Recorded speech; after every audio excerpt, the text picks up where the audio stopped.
slow up, no I don't take shit. I got no love for the fakeness. If you wanna play tough and wanna hate this, I'll always show up.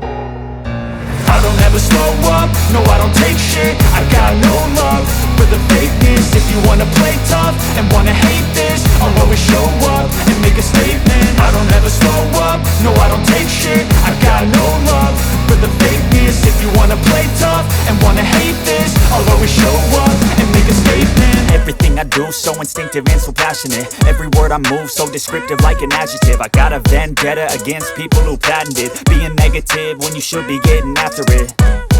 I got facts over tracks, this and that. Spitting slow, spitting fast, I could roast, I could gas. Think I'm okay at last, but I don't know if that can erase all the past. And the pettiness, a reflection of the emptiness. Hilarious, you think you're worth my time, you're delirious. Mysterious, because you hide behind a fake exterior. Inferior, you know I'll always be a bit superior. Get off of me, this ain't no humble brag. I want you to hear words, you can say them back. I want you to feel free from the chains at last, and to believe in what you got, it was built to last, yeah.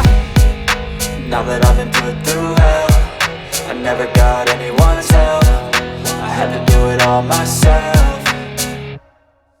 I don't ever slow up, no I don't take shit. I got no love for the fakeness. If you wanna play tough and wanna hate this, I'll always show up and make a statement. I don't ever slow up, no I don't take shit. I got no love for the fakeness. If you wanna play tough and wanna hate this, I'll always show up and make a statement. Gonna learn the consequence of being incompetent. Mental health is confidence, dreams and some honestness. I'm not here to save the day, that's for you to take away. I could play a million mind games, but instead I say something not illogical, something that is topical. Rub it on and watch it go, make yourself unstoppable. Dreams are irresponsible, but they're always possible. If you just believe, you could be so remarkable. Thoughts in my head, a collage and they spread. I'll be great one day, going off of my meds. No, I'm not giving up, no, I'm not giving in. I will make it to the top, taking off in the wind. I gotta make it, I'm saving every day to taste it. I'm patient, but my mind, it can hardly take it. I'm chasing a dream that I've had for several ages. A vacant, modern kingdom for the taking. Now that I've been put through hell, I never got anyone's help. I had to do it all myself.